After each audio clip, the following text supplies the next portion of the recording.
नमस्कार मित्रांनो, आज या मालिकेमध्ये आपण पाहणार आहोत श्रावणीला त्या पत्रकाराने फोन लावलेला असतो की तुम्ही जी बातमी दिली, जे फोटो दिले त्याच्याने असा बवाल मसलाय, असा की बस, आणि आमच्या पेपरची दुपटी तिपटीने विक्री झाली आहे. एक नंबर कमाल काम झालंय मॅडम. आणि हो, अजून सुद्धा मला महत्वाची काम आहेत आणि अजून जर काही महत्वाचं काम असेल माझ्या लायकीचं तर नक्कीच सांगा मॅडम. आता श्रावणी त्याला काही बोलेल, काही विचारेल, त्याच्या हात त्याने फोन कट केलेला असतो. श्रावणी हॅलो हॅलो हॅलो असं करते, तोपर्यंत फोन कट झालेला असतो. पण घरच्या लोकांनी फोन स्पीकरवर असल्यामुळे तो पत्रकार जे म्हणाले ते सगळ्यांनी ऐकलेलं असतं आणि घरच्या लोकांचा गैरसमज झालेला असतो की श्रावणीने सांगितलं होतं त्याला की सानिकाबद्दल असं पेपरमध्ये छापून आण आणि सानिकाची बदनामी कर. आता मात्र सगळे चिडलेले असतात. या सगळ्या गोष्टीला श्रावणी जबाबदार आहे असं सगळ्यांचं म्हणणं असतं. म्हणते हे मी केलेलं नाहीये. ती खूप समजावून सांगण्याचा प्रयत्न करते, पण नाही, तिच्यावर आता कोणीच विश्वास ठेवणार नसतं. श्रावणी म्हणते मी केलं नाही. आई येते आणि सटकन कानाखाली ठेवून देते. का केलंस ग तू? तुला काय मिळालंस? आई आता मागचा पुढचा काही विचार करत नाही आणि बिचाऱ्या श्रावणीच्या कानाखाली ठेवून देते. तिने काहीही केलेलं नसतं तरी सुद्धा तिला मार खायला लागतो. मी म्हणते सासूबाई मी काहीही केलेलं नाहीये. का ग माझ्या पोरीची जोर उठली तू? तुला काय माहितीये तिची बदनामी करून? आई आता नको नको ते बोलत असते, सगळे बघत असतात. श्रावणी गयावया करत असते. सासूबाई मी शपथ घेऊन सांगते मी काहीही केलेलं नाहीये, यात माझा काहीच दोष नाहीये. आता श्रावणीच्या घरात जो तमाशा चाललाय ना त्याचं सगळं शूटिंग शशांक घेत असतो. मोबाईल त्याने ऑन केलेला असतो, कॅमेरा लगेच त्याच्याकडे फिरवतो आणि श्रावणी जे काय बोलते किंवा श्रावणीवर जो अन्याय होतोय त्याचा सगळं त्याने शूटिंग काढायला सुरुवात केलेली असते. मी असं का करीन? मी का पेपरात बातमी देईन? विश्वास ठेवा माझ्यावर, मी खरंच असं काही केलेलं नाहीये. सासूबाई माझ्यावर विश्वास ठेवा. बिचारी रडत असते, शपथ घेत असते, गयावया करत असते. मी निर्दोष हे खूप सांगण्याचा प्रयत्न करते, पण नाही, श्रावणीचं कोणीही काही ऐकून घ्यायला तयारच नसतं. शोभी नेहमीसारख्या टाळ्या वाजवायला लागलेली असते. वा वा वा वा वा. आधी उद्योग करायचे आणि नंतर काय डोळ्यातनं अश्रू गाळायचे आणि मग काय सगळ्यांची सिंपती मिळवायची. पण आम्ही अजूनही सांगतोय, नाही श्रावणे, आम्ही अजून सुद्धा सांगतोय. म्हणते या पोरीवर विश्वास ठेवू नका. ओरडून ओरडून सांगतोय, दिसती तशी नाहीये, रडती ही, पण ही काहीच खरं बोलत नाहीये. इनेच सगळं केलंय. विश्वास ठेवा आमच्यावर. पोरीवर विश्वास ठेवू नका, शेवटपर्यंत सांगतोय आम्ही. प्लीज विश्वास ठेवू नका. तो तायडे तू गप रे, बायकोचं बैल. ही बातमी पेपरवाल्याला दिली नाही, बरोबर, मग पेपरवाल्याचा नंबर तुझ्याकडे कसा? त्या श्रावणे तुझे इरादे मला कळालेत. गोड गोड बोलतीये, गरीबासारखं वागतीये आणि आमचं वाटोळ करायला घरात आलीयस ना. फक्त आणि फक्त माझ्या साणूच्या जेवावर उठली. तुम्हाला कळतंय सगळं. तू काय करणार आहेस माझ्या घरात? काला आणि माझ्या घराला उद्ध्वस्त करायला आली होती. केलं ना उद्ध्वस्त. आता तू या घरात एक मिनिट सुद्धा राहायचं नाहीये, लगेच बाहेर व्हायचं. मिनिट सुद्धा मी तुला सहन करणार नाहीये, लगेच बाहेर व्हायचं. धक्के मारून तिला बाहेर काढून देते, तिला ढकलून देते. शुभू तिला पकडतो आणि सावरतो. तिला डायरेक्ट धक्के मारूनच बाहेर काढून दिलेलं असतं. आणि जे काय त्यांच्या घरात तमाशा चाललाय, शशांक सगळ्याचं शूटिंग घेत असतो अगदी व्यवस्थित. म्हणतो आई श्रावणी असं कधीच करणार नाही. तुला विश्वास नाही का ग तिच्यावर? तू काय वागतेस, काय बोलते, तुला तरी कळतंय का? श्रावणी असं चुकून सुद्धा करणार नाहीये. तरी गैरसमज झालाय. आई म्हणते ग बस, तिचं आयुष्यभर उद्ध्वस्त व्हायची वेळ आली या पोरीमुळे आणि तिचीच बाजू घेतोय होय. श्रावणीच्या बाबतीत खूप समजावण्याचा प्रयत्न करत असतो की श्रावणीने काहीच केलं नाही, पण नाही, आईला काही ऐकायचंच नसतं. नटमोगरे लगेच बाहेर निघायचं, माझ्या घराच्या बाहेर व्हायचं. निघून जायचा नटमोगरे, लगेच निघून जायचं. ते मी सगळ्यांना सांगते आता या पोरीला माफी नाहीये आणि हिच्या बाजूनेच तुम्ही काय बोलला तर माझ्या इतकी वाईट कोणी सापडणार नाही. अण्णांना सुद्धा आई धमकी देत. थांबवलं ना तर याद राखा, ही आता माझ्या घरात एक मिनिट सुद्धा थांबू शकत नाहीये, लगेच बाहेर काढायचं हिला. पोरीला थांबवायचा प्रयत्न केला तर माझ्या जीवाचं काहीतरी बरं वाईट करेल. आता मी काय थांबणार नाही. आईने आता डायरेक्ट सुरी घेतलेली असते आणि स्वतःच्या गळ्याला लावते. ही पोरगी जर घरातून निघून गेली नाही तर मी स्वतःच्या जीवाचं काहीतरी बरं वाईट करेल म्हणजे करेल. सगळे सासूबाई आई आई ओरडतात, आई थांब, असं करू नको. आईने आता निर्णय घेतलेला असतो, एक तर श्रावणी राहणार किंवा मी राहणार. काही करून श्रावणीने घराच्या बाहेर जायचं म्हणजे जायचं, नाही तर मी माझा गळा कापून घेणार. मी म्हणते श्रावणीमुळे तुझा जीव देतेस, एवढी महत्वाची का ती श्रावणी? ते सासूबाई प्लीज असं काही करायला जाऊ नका प्लीज. ऐकायला तयार नसते, ती पेटून उठलेली असते. एक पाऊल पण कोणी पुढे टाकायचं नाही. या पोरीला घराच्या बाहेर काढायचं, नाही तर मी खरंच जीव देऊन टाकेल. उघडे ठेवून ऐकायचं. ही नटमोगरी आत्ताच्या आत्ता माझं घर सोडून नाही गेली तर मी स्वतःला सुरा लावून घेईन. मरू का मी? कापून घेईन म्हणजे घेईन, आत्ताच सांगते. त्या मरणाला ही नटमोगरीच कारणीभूत असणार आहे. थांबा सासूबाई, एक मिनिट ऐकून घ्या मी काय म्हणतीये. तुम्ही स्वतःला त्रास करून घेऊ नका. मी जातीये घर सोडून. आमचं हे घर सोडून जाते, पण स्वतःच जीवाला काही दुखापत करू नका प्लीज. आता श्रावणी रडत असते आणि सासूबाईंना म्हणते तुम्ही स्वतःचा जीव वाचवा प्लीज, काही करून घेऊ नका. स्वतःच्या जीवाचं काही बरं वाईट करू नका. बिचारी श्रावणी रडत असते आणि सासूबाईंना म्हणते तुमचा जीव खूप महत्वाचा आहे, प्लीज तुम्ही काही करायला जाऊ नका. ते तुम्ही चाकू खाली करा, मी लगेच चाललीये घर सोडून. तर नाही श्रावणी तू कुठे जायचं नाही, आत्ताच सांगतो तू कुठे जायचं नाही. शुभू थांब, प्लीज थांब. शुभांची काळजी घे, मी जातीये कायमची घर सोडून, मी परत कधीच येणार नाही. डोळे भरून सगळं घर बघत असते आणि फायनली ती आता या घरातून कायमची चाललेली असते. शुभू तिला थांबवण्याचा खूप प्रयत्न करतो, पण श्रावणी काय थांबायला तयार नसते. शुभू म्हणतो, ऐक श्रावणी, श्रावणी ऐक माझं. आता इतकी किव येत असते या श्रावणीची.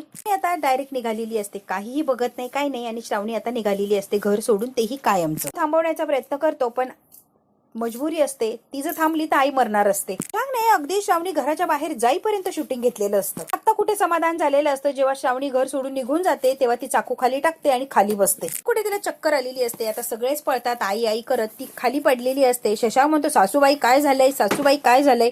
तोपर्यंत सासूबाई खाली कोसळलेले असतात. पाणी आणा, हिला काय झालंय बघा, पाणी आणा. तोंडावर पाणी मारतात, तिला उठवण्याचा प्रयत्न करतात. तिला टेन्शन इतकं आलेलं असतं की ते टेन्शनने तिला चक्कर येते. शुभ तिला उठवण्याचा प्रयत्न करतो, पण तिचे डोळे काय उघडत नसते. मी म्हणते, बाई ग काय झालंय हे, बाई ग म्हणते. आई डोळे उघड, डोळे उघड. तो अण्णा साखर पाणी द्या बरं. आई उठ नाही, आई उठ ना. पाणी पिल्या पिल्या आईने डोळे उघडलेले असतात. जरा तिला बरं वाटायला लागलेलं. डोळे उघडलेले असतात. शुभ म्हणतो, आई बरं वाटतंय काय ग. लगेच आता शोभी म्हणते, शुभू आईची ही अवस्था फक्त आणि फक्त तुझ्यामुळे झाली. तू कारणीभूत आहे आईच्या या अवस्थेला. तू जर त्या श्रावणीची लग्न केलं नसतं ना, आईची ही अवस्थाच नसती. त्यामुळे त्या पोरीमुळे आई जीव द्यायला निघाली. काहीच वाटत नाही का ग. शुभू म्हणतो, तायडे काय पडू का ग, तब्येत बिघडली, कशाला आगीत तेल होते, तोंड जरा बंद कर की. आम्ही काही बोलतच नाही. आगीत तेल ओतून झालेलं असतं आणि आता म्हणते आम्ही काही बोलतच नाही. तो अण्णा हिच्या जवळ थांबा, मी डॉक्टरांना घेऊन येतो. ते डॉक्टर बिक्टर बोलवायचे नाही, मला काहीच झालेलं नाही. मुगरी माझ्या घरातून गेली ना, आता काहीच होणार नाही. मला खर्च धोंडा केलाय, आता मला बरं वाटत. इकडे आता अलकनंदा, रुद्र, स्वीटी आणि विक्रम तिघ जण एन्जॉय करत असतात, मस्त हसत असतात. काय एक नंबर डाव टाकलाय ना आपण, खरंच सॉलिड सॉलिड एक नंबर. मला आवडलाय आजचा डाव, तर मला खरंच आवडलाय. विक्रम गाडगे पाटील हसत असतो. स्वीटी म्हणते, काय कमाल केली ना. पर्यंत अनुराधा आत्याने श्रावणीला घराच्या बाहेर सुद्धा ढकलून दिली असणार. आत्या तिला मिनिटभर सहन करणार नाही. घराच्या बाहेर निघली का तिथे चिटकून बसली. विक्रम म्हणतो, आपल्याकडे काही आहे का, पुरावा आहे का. नाही ना. म्हणतो, पुरावा असल्याशिवाय मी काय विश्वास ठेवत नसतो. मी विश्वास ठेवणार नाही म्हणजे नाही. मला पुरावा लागेल की ती श्रावणी ते घर सोडून गेलीये. पचका होऊन बसतो मग. रुद्र म्हणतो, नाही नाही, या वेळेला पचका होणार नाहीये, रिलॅक्स. मी घराबाहेर काढली जाणार म्हणजे जाणार, अगदी कोणत्याही परिस्थितीत. त्याचं घराच्या बाहेर काढलं ना तर माझ्याशिवाय दुसरा कोणताच पर्याय नाहीये तिच्याकडे. हेच अलकनंदाच्या याच्यावर व्हिडिओ आलेला असतो. त्या शशांकने बरोबर व्हिडिओ काढलेला असतो आणि अलकनंदाला पाठवलेला असतो. श्रावणीच्या कानाखाली मारली, श्रावणीला धक्के मारून घराच्या बाहेर काढलं, सगळ्यात तमाशा व्हिडिओमध्ये रेकॉर्ड केलेला असतो आणि अलकनंदाला पाठवलेलं असतं.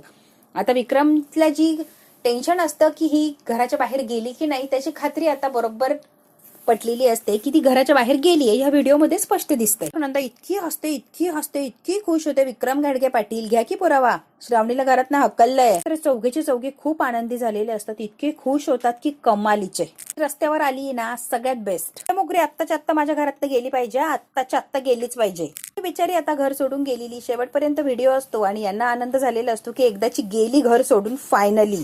गाडगे पाटलाची आता कुठे खात्री पटलेली असते. वा वा वा वा वा, पहिल्यांदाच काहीतरी काम परफेक्ट झालंय. काहीतरी करायला गेलो आणि ते सक्सेस झालंय. एकदाची श्रावणीने घर सोडलंय ना, भारी काम झालंय. म्हणतो, ठीक आहे ठीक आहे. ती गेली घराच्या बाहेर, पण हिला घराच्या बाहेर काढलं. याचा व्हिडिओ कुणी काढला. स्वीटी म्हणते, मी सांगते की व्हिडिओ कुणी काढला, कधी काढला, कसा काढला. स्वीटी म्हणते, प्रत्येक वेळेला जंगलात जाऊन शिकार करायची नसते, बसून सुद्धा शिकार होऊच शकते की. शशांकला फोन लावलेला असतो आणि शशांकला तिने सांगितलेलं असतं की असं असं करायचं. शशांक म्हणतो, काय ही पोरगी कधी काय काम काढेल ना, तिला माहिती. म्हणते, तुमच्याकडे कामच आहे जिजू, म्हणूनच तुम्हाला फोन लावलाय. तुम्हाला आठवत आहे का, तुमच्या वेळेला मीच तुम्हाला मदत केली होती. आता तुम्ही मला मदत करायची आहे जेव्हा मला गरज आहे मदतीची तेव्हा. शशांक म्हणतो, स्वीटे बोल, काय मदत करायची आहे ग. परत फेड करायची वेळ आली आहे, बोल पटकन. उगा ऐकून नको दाखवू, काय करायचंय ना तेवढं बोल. हा स्वीटीने सांगितलेलं असतं शशांकला की असं असं करायचंय, असं असं करून मला व्हिडिओ पाठवा. शशांकने स्वीटीने जे सांगितलं तेवढंच ऐकलेलं असतं आणि स्वीटी त्याची मदत करत असते. त्यामुळे आता जी स्वीटी मागणी करते ती त्याला पूर्ण करायलाच लागत असतं. वगैरे काढायला लावलेला असतो, घरी जो तमाशा होईल त्याचा, आणि लगेच मला पाठवायचा. शशांकने ऐकलेलं असतं, कारण स्वीटी त्याला पैसेही देत असते आणि दारूच्या बाटल्याही पुरवत असते. त्यामुळे शशांक म्हणतो, तू काळजीच करू नको स्वीटे, तुझं काम झालं म्हणून समज. पैसे मिळणार आहे त्यामुळे ध्यानात आलंच असेल. शशांक म्हणतो, हो हो आलंय की ध्यानात. पैसे म्हणल्यावर काय, सगळंच काम ध्यानात आलंय. काही म्हणत असते, येणारे लक्ष्मीला कधीच नाही म्हणायचं नसतं. आतमध्ये जातो आणि तमाशा सुरू झाला की लगेच त्यांनी शूटिंगला सुरुवात केलेली असते. आतमध्ये आलेला असतो आणि श्रावणी काम करत असते. आता हा सगळा प्रसंग स्वीटीला आठवत असतो. स्वीटीने शशांकला कसं तयार केलं, आतमध्ये जो तमाशा होणार आहे दिवसभरात त्याचं शूटिंग करण्याचा. स्वीटी आता डिटेलमध्ये विक्रमला सगळं काही सांगत असते आणि पटवून देत असते की असं असं घडलंय. आपण तिथे जरी गेलो नाही तरी शुभूच्या घरात काय झालं याचं शूटिंग आपल्यापर्यंत कसं आलं. आता स्वीटी अगदी डिटेलमध्ये विक्रम गाडगे पाटलाला सांगत असते. शशांक बरोबर ती बाहेर फोनवर बोललेली असते. शशांक चोर पावलाने आतमध्ये येतो तर श्रावणी बिचारी काहीतरी काम करत असते. तिच्या कामात ती मग्न. आता भामट्यासारखा इकडे तिकडे बघतो. त्याच्या फोनवर लक्ष असतं श्रावणीच्या. तो फोन घेतो आणि पटकन बाहेर गेलेला असतो शशांक. त्याचं काहीतरी एक्सचेंज वगैरे काय केलेलं असतं त्याने. नंबरचा काहीतरी घोळ घातलेला असतो की जेणेकरून पत्रकाराकडे बरोबर श्रावणीचा नंबर गेलेला असतो. असं काहीतरी मोबाईलमध्ये त्याने केलेलं असतं. आणि परत मोबाईल श्रावणीचा व्यवस्थित शशांक जागेवर ठेवून देतो. व्यवस्थित मोबाईल ठेवतो आणि शशांक गुपचूप निघून गेलेले असतो. श्रावणीने बघितलं सुद्धा नसतं की शशांक इथे आलाय आणि काय कारनामे करतो. मोबाईल ठेवून तो आता फरार होतो. तोपर्यंत श्रावणी समोर बघून स्वयंपाकच बनवत असते. तर स्वीटी म्हणते, शुभूचा भाऊजी नाही का शशांक, विक्रम घाडगे पाटील, त्यांनी केली आहे सगळी कमाल केलं आणि त्यांनीच व्हिडिओ पाठवलाय. आता लगेच रुद्र म्हणतो, स्वीटी मांडलं तुला, मांडलंय व्हेरी व्हेरी गुड बात आहे स्वीटी, एवढी मोठी रिक्स घ्यायला लावली, वा वा वा, मांडलं तुला पोरगी तू कामाची, मास्टर प्लॅन तुझा, वा वा वा, चांगलीच हुशार आहेस ग तू. जरी माझा असला तरी या मागचा मास्टर माइंड कोण आहे सांगायची गरज वाटते का. शुभूला फार वाईट वाटत असतं की श्रावणी कायमची सोडून गेली. आता ती काय माघारी येत नसते. तिने सांगितलं की मी आता कधीच या घरात येणार. श्रावणी जाणार कुठे, श्रावणीला जायला जागाच नसते. शुभू आता श्रावणीचा विचार करत असतो आणि श्रावणी मला माफ कर, मी काहीच करू शकलो नाही. आणि तिथेच बाहेर बसलेली असते, रडत असते, डोळे वगैरे पुसते आणि शुभूच्या जवळ येते. काय रे शुभू, तुला घराबाहेर काढलंस, खरंच सॉरी, मी काहीच करू शकलो नाही ग, माफ करा. श्रावणी खूप रडत असते. शुभू तुझी काय चूक आहे, तू कशाला माफी मागतोय रे, तुला वाटतंय काय रे सानिका बद्दल त्या पत्रकाराला मी सांगितलं, त्यांना सांगितलं असं छापून आणा, मी असं करेल का रे शुभू, तू सांग बरं. नाही, तू हे करणं शक्यच नाहीये, मला विश्वास आहे तुझ्यावर, त्यापेक्षा जास्त विश्वास तुझ्यावर आहे, तू हे करणं इम्पॉसिबल आहे, काही करणारच नाही. मला माहिती की गोष्ट कळत नाहीये, पत्रकाराचा नंबर तुझ्या मोबाईल मध्ये कसा सेव्ह होता, मग कसा फोन करत होता सांग बरं तू. मी सकाळी आली, त्याच्या आत चाळीतली माणसं घरासमोर आली, म्हणजे काय कळतंय का तुला, हा कोणीतरी प्लॅन केलाय सगळा. दिवस कोणीच काही बोललं नाही आणि आज काय तमाशा झालाय बघितलं ना. पत्रकारचा नंबर माझ्या फोन मध्ये कसा आला मला खरंच माहित नाहीये शुभू, मी खरं सांगतेय. घरासमोर गल्ली जमा झाली आणि पत्रकाराचा जो काही फोन आला ना शुभू, मला ही गोष्ट जाणवती, हे कारस्थान बाहेरच्या माणसाचं नाही तर घरातल्याच माणसाचं कारस्थान आहे. घरातली व्यक्ती असल्याशिवाय एवढ्या आतल्या गोष्टी बाहेर जाणारच नाही. त्यांपैकीच कोणीतरी कट रचलाय, त्याच्याशिवाय हे होऊ शकत नाहीये. त्या आणि स्वीटी दोघींनी हा कट रचलाय आणि बरोबर जाळ्यात मला अडकवलंय त्यांनी. म्हणतो हो हो हो हो, हे तर त्या करूच शकताय. इतकं डिटेलिंग मध्ये बाकी कोणालाच माहित नाहीये, स्वीटीला आणि आत्यालाच माहिती. पण हिला वाचवण्यासाठी स्वीटी हे करूच शकतीये. आपल्या घराची बदनामी करण्यासाठी इतक्या खालच्या पातळीला फक्त स्वीटी जाऊ शकतीये, यात काही शंकाच नाहीये. स्वीटी कसली आणि काय पोरगी आहे हे तर तुला माहितीच आहे, मी नव्याने सांगण्याची गरज नाहीये. त्यामुळे तू विश्वास ठेव, आत्या आणि स्वीटी शिवाय हे कारनामा कोणीच करू शकत नाहीये, मी तुला गॅरंटेड सांगतीये. फक्त आणि फक्त स्वीटी आणि आत्याच हे घाणेरडं कृत्य करू शकताय. इतक्या खालच्या पातळीला जाऊन वागायची दुसरं कोणीच हिंमत करणार नाही. त्या दोघीच इतक्या खालच्या पातळीला जाऊन वागू शकतात. म्हणतो त्या दोघींनी जर हे केलेलं असेल ना तर मी काय त्यांना सोडत नसतो. कोणी केलं काय केलं याचं खरं उत्तर फक्त आणि फक्त पत्रकार देऊ शकतोय आपल्याला. श्रावणी तुला कळतंय का, त्याला एकदा गचंडावला ना की तो बरोबर सांगणार हे कोणी काय आणि कशासाठी करायला लावलं. कळतंय का श्रावणी, फक्त आणि फक्त पत्रकाराकडेच आपण भेटून येऊया त्याला. तिथे जाऊन आता काहीच फायदा होणार नाहीये, तू नाहीच बोलणार आहे तर भेटणारच नाही रे. तू आता शांत हो, जॉबसाठी इंटरव्ह्यू जायचंय ना तिकडे जातो, तिकडे उशीर होईल, बाकी मी सगळं मॅनेज करतो. घरी चल आधी आतमध्ये चल, मी समजावतो. नाही त्यांनी बाहेर काढलंय, त्यांनी जर जीवाचं बरं वाईट केलं तर मी काय करू.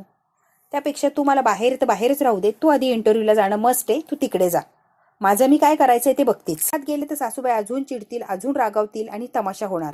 त्यापेक्षा असू दे, त्यांचा राग शांत होईपर्यंत मी बाहेरच थांबते. जीवाचं काही बरं वाईट केलं तर काय करायचं, त्यापेक्षा असू दे मी बाहेर थांबते. शुभपर्यंत पुराव्यानिशी मी सिद्ध करत नाही की मी निर्दोष, मी काहीच केलेलं नाहीये, तोपर्यंत मी सुद्धा आता काय घरात येत नसते. पण तो श्रावणी हे चुकीचं आहे, तू चुकीचं वागतीयस. कुठे फिरणार आहे ग वनवन करत, तू ऐकतोस का शुभू.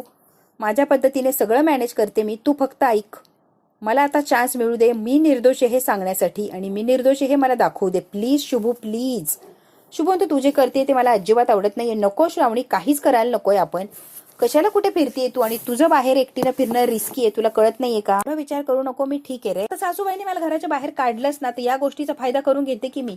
आता एका ठिकाणी जायचंय मला, तिथे जाते आणि माझं काय काम आहे ते करूनच येते. शुभम ठिकाणी म्हणजे कुठं ग श्रावणी, कळेल तुला, सगळं कळेल, जरा थांब, मी सगळं सांगेन. महत्वाच्या ठिकाणी काम आहे असं सांगून शुभू पासून निघून गेलेली असते. शुभम तर सगळं कळेल तुला, सगळं कळेल, अगं सांग तरी. श्रावणी निघून गेलेली असते आणि शुभू आता विचार करतो की ही श्रावणी गेली कुठे एवढ्या रागारागाने. शशांकने भामट्याने सगळं काही ऐकलेले असतं यांच्या चोरून गोष्टी, की या दोघांमध्ये नेमकी काय संभाषण चाललंय.